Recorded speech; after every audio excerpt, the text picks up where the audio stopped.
Hi everyone, I just wanted to run through a post that I put on Facebook the other day, which has seemed to have sparked a bit of interest.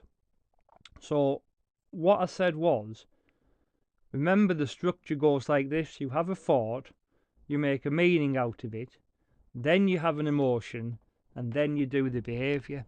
Now, of course, what I'm talking about is something that I've certainly been very familiar with over the years. And it's something that happens a lot. And of course, that's what I'm talking about is procrastination, putting stuff off, which all goes hand in hand and links to the imposter syndrome. Now, there is a couple of visualizations that I certainly use, and I would like to sort of put that out there and certainly see whether it would help people. It's something that I've found when I first sort of heard about it and tried the technique. I found it quite difficult at first. So it took me a few attempts to get there. So it might just be worth giving this a go a couple of times, just getting familiar with the process. And then, like me, you'll probably the penny will drop. You'll have that eureka moment where it'll make perfect sense.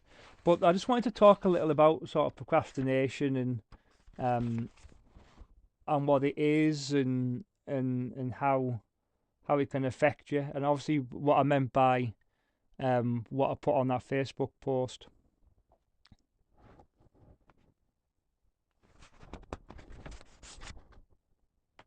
So, to me, when you work on one of your issues, what I'd like you to do is stretch out the point where you procrastinate. So when you get into that point where you're procrastinating and you're putting the task off, I want you to slow down that mental movie and really run it in slow motion. So go from the point where you intended to do something because it's on your to-do list to the point where you put it off. So when you're looking at what you're looking for is the image or voice that stops you. Put that movie in slow motion. Now look for the image first, then listen for not now. I don't want to do it now. Don't think about the thought because the thought comes after the image. The image is being presented by the unconscious. So in a few minutes I'm going to give you some ways to blast through that, but first I'd like to explore why looking inside ourselves and finding the pictures and sounds in our heads is essential.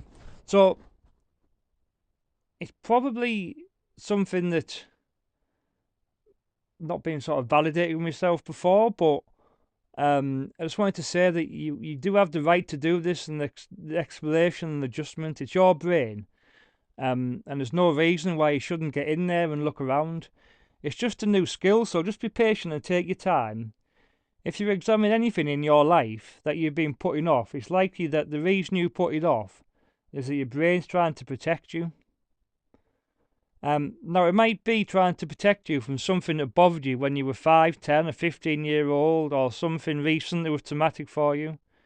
Here's the thing. When people are doing this, it's not because they're broken, it's because they're working perfectly. So what I mean by this is when you put something off, that's perfect. You're doing something very well. You're doing it so well you can't change it by effort or will. That's pretty impressive. So the solution to me is, okay, let's not fight this anymore.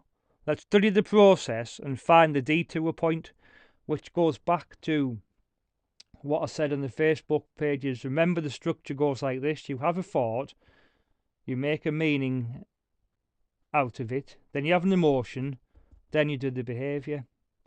So for now, let's not worry about the changing of the behaviour, which is something that, when I've always talked about procrastination, is what people have always wanted to focus on, is changing the behaviour and changing that little end bit. And I think it starts way before that.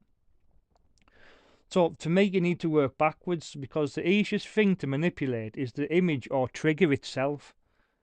There's no feeling attached there, so there's no risk. I want to give you a couple of images that you can play with right now that can make things easier for yourselves. Now, it is something that I use quite a lot.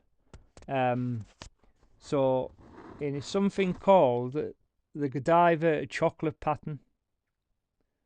So I'll go through the process, and I say it might be worth sort of going through it a couple of times just to get the feeling for it, and eventually it will come, and it will be something that makes sense.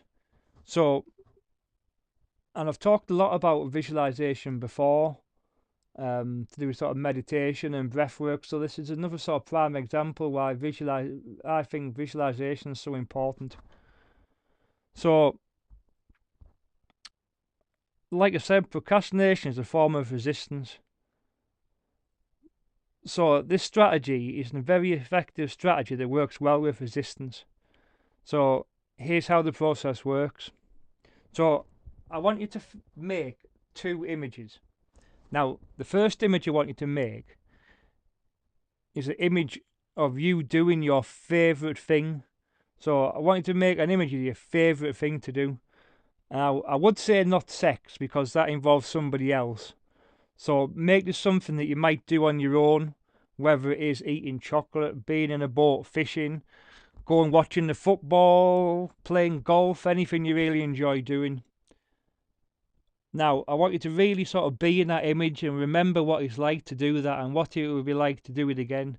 Actually be in the image so you have the feeling of what that's like. So what I mean by that is I want you to be associated in the image.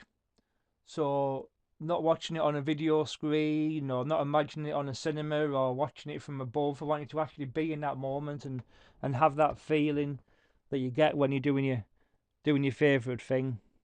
So now once you've got that image, I want you to put that image out in front of you. Now, in front of that image, I want you to put the image of the task that you're putting off, or the job, the phone call, the pile of paperwork, the tax return, whatever the task is. I want you to put that task in front of the image of the thing that you really enjoy. Now, I want you to imagine this in a different way than the first one. With this image, I want you to be disassociated with it. So what that means is that just imagine it as a picture, as a still picture of the task. So however that represents, whether it's a picture of you doing the task, whether it's a pile of papers, a cluttered garage, the tax form, a phone call that needs to be made, whatever it is, just see the task itself. Now, right in the centre of that picture of the task, make a little pinhole so you can see your favourite thing that's behind the task. Notice how the picture is brighter, you can see through it.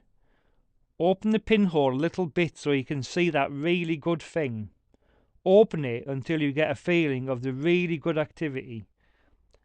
As soon as you get that feeling, hold on to that feeling and start closing the pinhole. If that feeling starts to go away, open it up again until the good feeling gets strong. This is a simple but very powerful motivation process, well worth practicing repeatedly, so it can easily accomplish whatever you want. Feel free to review the step-by-step process at a time where you're alone. But I'll run through a quick summary of the process. So the strategy is based on the picture that's behind the task. The task is between you and the thing you want to do. You just open up a little window in the task so you can see through it to the thing you really want to do, a thing you love doing. The window becomes your iris that opens until you begin to get the emotional connection to the thing you like to do. Then you very slowly close it down. What will happen is your motivation will blast you through the task. It will change your relationship to the task. Absolutely guaranteed. Now, it might take a few attempts to sort of get with this visualization and get the hang of how the visualization works, because it's not something that people are used to they used to do in adult life. We sort of, when we come out of childhood, that sort of imagination and things sort of goes away. So it's not always an easy thing to sort of jump on visualizations, but I think this is a very important one. And as I said earlier, these techniques are a technology. It's not voodoo, it's not magic. So I perfectly invite you to test them ruthlessly, and obviously give the feedback. Does this process make you feel different about the task? Do you feel any better about it? Am I more likely to do it? And yeah, I would love to know whether you do feel better, whether you don't feel better.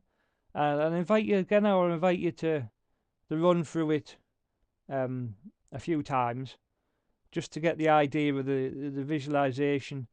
I've got a few sort of visualization things I want to sort of talk about coming up. And I think the visualization side is very, very important. So I would like you to all sort of try and get on board.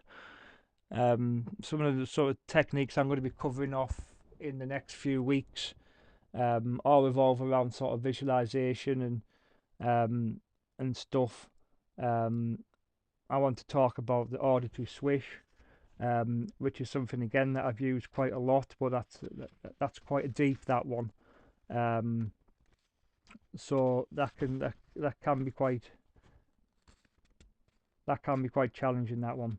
So I'm going to leave that one for now, but it is something I want to cover off in the next few weeks. I just want to get people to get the feel of the visualization, and sort of where it takes you, and then we can build that more into the sort of the meditation and stuff like that. But certainly give us a try.